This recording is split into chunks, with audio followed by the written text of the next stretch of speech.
మేడారం వనదేవతల దర్శనానికి వెళ్ళే ప్రతి భక్తుడు ఘట్టమాలయం వద్ద ప్రత్యేక పూజలు చేసుకున్న అనంతరమే తలల దర్శనానికి వెళ్తారు. నమ్మిన బంటుగా సమ్మక్క సారక్కలకు పోరాటం చేసినటువంటి ఘట్టమ్మ తల్లిని సమ్మక్క సారక్కలు సమానం కూడా పూజలు అందుకోవడం ఆనవాయితీగా వస్తుంది. అసలు ఘట్టమ్మ వద్ద నాయక్పోడ్ పూజారులు ప్రత్యేక పూజలు చేస్తారు.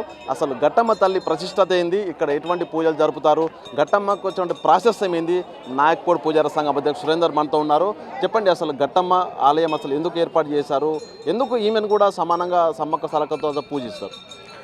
ఆసియా ఖండంలోని అతిపెద్ద మహాజాతర అయిన శ్రీ మేడారం సమ్మక్క సారమ్మల జాతరలో భాగంగా మరి మేడారం వెళ్ళే ప్రతి భక్తులు కూడా ములుగు ఘట్టమ్మ దగ్గర వచ్చి దర్శనం చేసుకొని అమ్మ మేము చల్లంగా ఉండాలి, వచ్చేటప్పుడు కూడా చల్లంగా ఆశీర్వదించాలని కోరుకుంటూ సారా బెల్లం అమ్మవారికి కొబ్బరికాయలు కొట్టిన తర్వాత మరి మేడారం జాతరగా వెళ్ళడం జరుగుతుంది. మరి దానిలోని భాగంగా ఘట్టమ్మ ఆదివాసీ నాయకపోడు ఘట్టమ్మ పూజారుల ఆధ్వర్యంలో మరి ఆదివాసీ నాయకపోడు పూజారుల ఆధ్వర్యంలో ఘట్టమ్మకు పూజలు నిర్వహిస్తూ ఆచార సంస్కృతి సంప్రదాయాల ప్రకారం మరి నిత్యం ఎల్లవేళలో స్వాతంత్రం రాకముందు మొదలుకొని నేటి వరకు కూడా ఈరోజు ఆదివాసీ నాయకపోడు పూజారులుగా వ్యవహరిస్తున్నారు. మరి ఘట్టమ్మకు మరి ఉన్నట్టయితే అక్కడ సమ్మక్క సారక్క మేడారంలో ఉన్న సమ్మక్క సారక్క మధ్య సంబంధం ఏమిటంటే మేడారం చుట్టూ ఉన్న సమ్మక్క సారక్క చుట్టూ ఉన్న 9 ఘట్టమ్మలు ఉంటాయి. మరి ఈ 9 ఘట్టమ్మలు కూడా అమ్మవారి పులిమేరలుగా కొలుస్తూ ఉంటారు. మరి ఈ పులిమేరలు ఎలా కొలుస్తా అంటే అమ్మవారికి ఆడబిడ్డగా మరి ఈ యొక్క ఘట్టమ్మ తల్లిని కూడా 9 ఘట్టమ్మ తల్లిని కూడా కొలుస్తూ ఉంటారు. ఎందుకు ప్రధానంగా ఘట్టమ్మ సమ్మక్క సారక్కతో పోరాడిందా, ఎందుకు ఇంత ప్రాశస్త్యం ఎందుకు వచ్చింది ఘట్టమ్మకి? అప్పుడు మరి మాకు తాతల నుండి చరిత్ర చూసుకున్నట్టయితే మరి అదే మహాభారతం కానీ రామాయణంలో చూసుకున్నట్టయితే ఈ ఘట్టమ్మ అనేది మాకు నాయకపోడు అనేది కులస్తులకు సంబంధించిన లక్ష్మీదేవరగూడ అనేది మరి పాండవుల వంశంలోకి చెందిన వారం మేము నాయకపోడ్స్ అనేది మరి మాకు ఆ తరాల నుండి మాకు ఈ యొక్క దేవత అనేది మాకు సంక్రమించడం జరిగింది.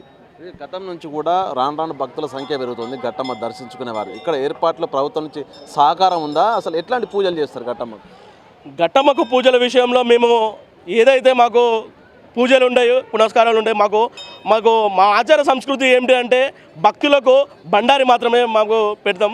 ఎందుకంటే ఆ బండారిలో ఉన్న పవర్ అనేది మరి ఆదివాసీ సంప్రదాయాల ప్రకారము మాకు ఉంటుంది. మేము మంత్రాలు చదవం, వేద మంత్రాలు కూడా చదవము. ఆదివాసీ నాయకపోడ్స్ అనేది ఆదివాసులు ఎక్కడ ఉన్నా సరే ఓన్లీ బండారు మాత్రమే మేము అమ్మవారి ఆరాధ్యంగా మేము పూజలు నిర్వహిస్తాము. మరి ఈ యొక్క సంప్రదాయం అనేది ఏ విధంగా తరలించిందంటే మా తాతల తరాల నుండి నేటి వరకు కూడా ఈ బండారి అనేది భక్తులకు అందజేయడం జరుగుతుంది. ప్రభుత్వం నుంచి ఏర్పాట్లు ఏ విధంగా ఉన్నాయి? ఇప్పటి వరకు అయితే ప్రభుత్వం నుండి అయితే మరి గతంలో ఉన్న ప్రభుత్వం అయితే ఈ సిమెంట్ రోడ్డు వేయించడం జరిగింది. అదేవిధంగా టెంపుల్ విషయంలో మాత్రము మేము చేసుకున్న పూర్వ వైభవం ఉన్నది.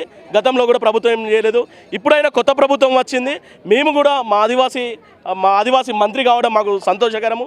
ఇప్పుడు గతంలో కంటే ఇప్పుడు రాను ఈ యొక్క మా ఆదివాసీ మంత్రి కూడా ఎక్కువ చేస్తాను, అభివృద్ధి చేస్తున్నానని మీరు కోరుకుంటున్నాం. ఇది మొత్తంగా అటు దమ్మక్క సారక్క నమ్మిన బంటుగా ఉన్నటువంటి ఘట్టమ్మ తల్లిని పొలిమేర దేవత కూడా పూజిస్తూ ఉంటారు. ప్రతి ఒక్కరు మేడారంకు వెళ్ళేటువంటి ప్రతి భక్తులు కూడా వరంగల్ మేడారం హైవేలో ఉన్నటువంటి ఘట్టమ్మ దగ్గర వెలిసిన ఈ ఘట్టమ్మ తల్లికి పూజలు చేసుకొని ఘట్టమ్మ దర్శించుకున్న తర్వాతే ఆ తల్లుల దర్శన కోసం వెళ్ళి అక్కడ మొక్కులు చెల్లించుకోవడం జరుగుతుంది. ఇది ప్రధానంగా ఘట్టమ్మకు సంబంధించినటువంటి పూర్తి డీటెయిల్స్. వీడియో జర్నలిస్ట్ సంతోష్తో వేణు బిగ్ టీవీ, ఘట్టమ్మ తల్లి, ములుగు జిల్లా నుండి.